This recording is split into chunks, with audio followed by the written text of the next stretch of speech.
Assalamualaikum warahmatullahi wabarakatuh. Perkenalkan, nama saya Putri Widianingsih.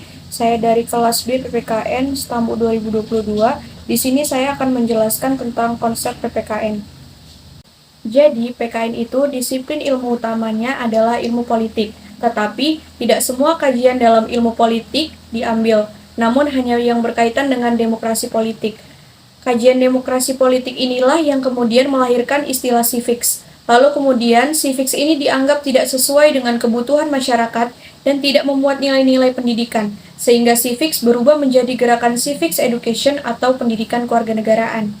Untuk menjadi program civics education atau pendidikan kewarganegaraan, maka harus didukung oleh ilmu-ilmu lain, yaitu ilmu hukum, ilmu pendidikan, ilmu tata negara, ilmu kenegaraan, psikologi, IPA, disiplin ilmu sosial, filsafat moral dan etika, serta agama. Nah, itu adalah ilmu pendukung untuk memperkuat pendidikan kewarganegaraan.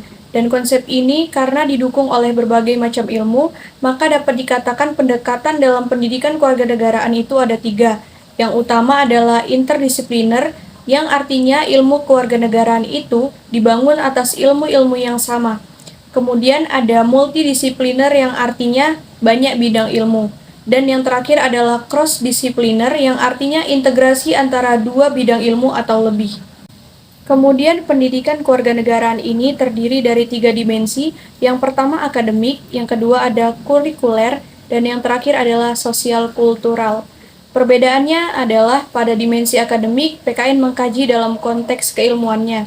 Nah, yang kedua adalah mengkaji PPKN dalam konteks kurikuler, yang artinya PKN sebagai mata pelajaran di persekolahan.